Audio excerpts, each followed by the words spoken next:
ಅವ್ರದ್ದು ಸ್ಟೇಟ್ಮೆಂಟ್ ನೋಡಿದೆ ನಾನು ಒಂದು ಸ್ಪಷ್ಟವಾಗಿ ಹೇಳ್ಬಿಡ್ತೀನಿ ಎಲ್ಲ ನಮ್ಮ ಮೀಡಿಯಾ ಸ್ನೇಹಿತರಿಗೆ. ಇನ್ಮೇಲಿಂದ ಅವ್ರು ಹೇಳೋದಕ್ಕೆ ನಾನು ರಿಯಾಕ್ಟ್ ಮಾಡೋದಿಲ್ಲ. ಯಾಕಂದರೆ ಅವರು ಒಂದು ಚಾಲೆಂಜ್ ಹಾಕಿದರು, ನಾನು ದಾಖಲೆಗಳು ಕೊಟ್ಟೆ.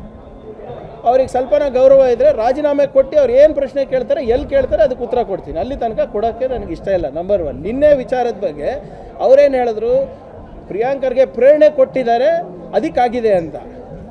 ಅವರು ಪ್ರಚೋದನೆ ಕೊಟ್ಟಿದ್ದು ಹೇಳಿಲ್ಲ. ಏನಂದ್ರು, ನನಗೆ ನಾಯಿ ಅಂತ ಹೇಳಿದ್ರು. ಕರೆಕ್ಟಾ?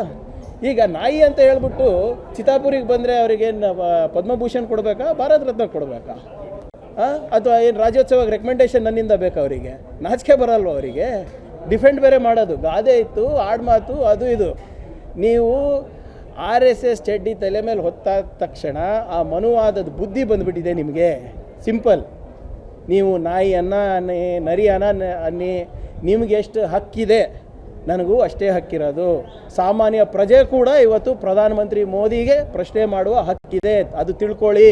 ಸಂವಿಧಾನದಲ್ಲಿ ಎಲ್ಲರಿಗೂ ಅವಕಾಶ ಇದೆ.